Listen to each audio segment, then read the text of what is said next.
Hi, I'm Tim. I'm Mayshawn. We're colleagues. We're working together as actors and dancers doing The Wiz, and we decided we wanted to get together to take a few moments to make a video for the It Gets Better campaign.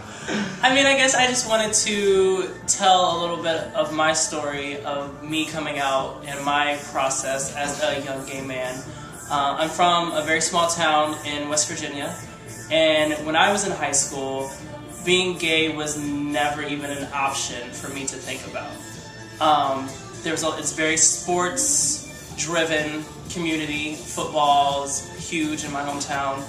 And in high school, there was a case where a young man who I didn't know was actually beat down walking down the street to the point that left him in a vegetation state for looking gay. And I think at the end of the day, it turned out that he wasn't even a gay man, but the fact that he looked like he could be gay led to his life being changed forever by a group of guys that I do know, who I went to school with, who were on the wrestling team and the football team. They were the popular guys.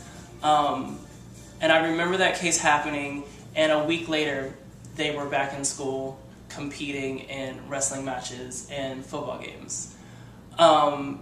And it really, at that time, it really reiterated for me how different was not accepted in my community. I kept going, just living life. And once I graduated high school, I went to college and was just thrown into this huge community of theater people, loving theater people, and people developing who they were and finding out who they were. And it was just an amazing experience for me to be a part of a bunch of different people from small towns all over the country coming together and finding themselves and being different and allowing their creativeness to come through, and without the judgment, without the fear of persecution or rejection.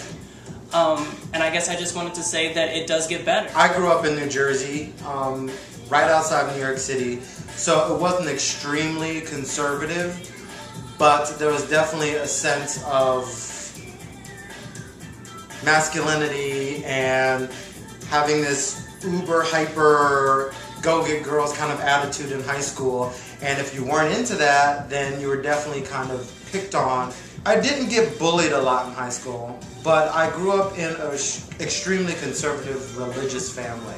My family is Jehovah's Witness, which is really a restrictive religion that allows no room for sexuality, unlike other branches of Christianity where you may find gay priests or churches that are accepting of gays. There is no Jehovah's Witness church or Kingdom Hall that is going to allow any level of homosexuality whatsoever.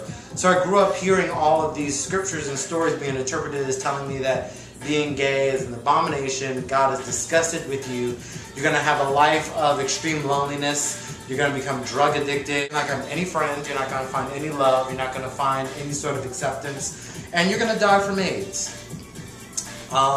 Which was a really scary way to view your life as a young person.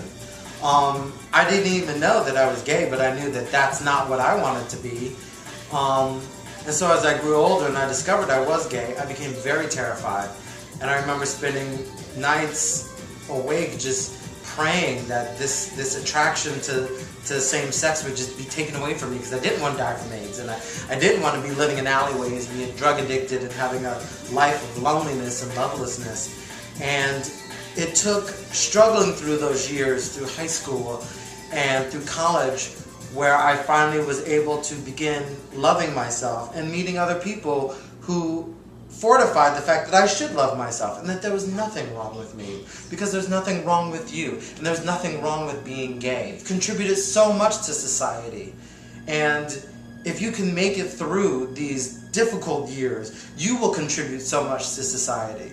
We're so creative and we're so outspoken, and we have just so many wonderful things to say because of these difficult years that we struggle through.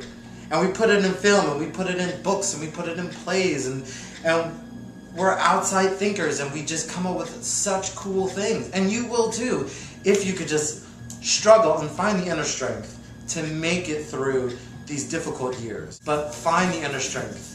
I don't even know you, but I want you to find that inner strength because we need you. Because you are an amazing, amazing piece of a rich culture and heritage. And we need you to grow and continue that heritage and that history. And you have to live to see it and to be a part of it. So you can be the one day telling this to another youth. Yeah, because it gets better. It gets better. I'm in my 30s, and it's definitely easier to be gay in your 30s now than it might have been 40 years ago. And it's only because... Or even 10 years ago. Or even 10 years ago. And it's only because we have generations who make it through and make it better, generation after generation after generation. Homophobia someday will disappear in this country. But it's only because we find the inner strength to make it through. And to keep fighting. And to keep fighting, and we beg of you to find that inner strength, because it is so much better.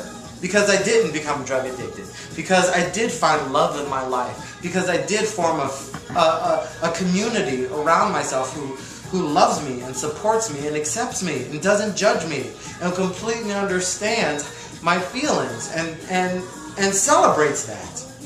And I would have never been here to see it if I bought into all the things that beat into my head when I was a young person. And I would have never been here to see it if I bought into all the things that beat into my head when I was a young person. We all struggle with it. But we beg of you to find the strength not to live in fear, to be who you are, overcome it, and put it in a novel, win a Pulitzer Prize, and be fabulous. Be fabulous and fierce, yes, I love that. Yeah, keep living. Keep living, because it gets better. It gets better. I promise it does. you, it gets better.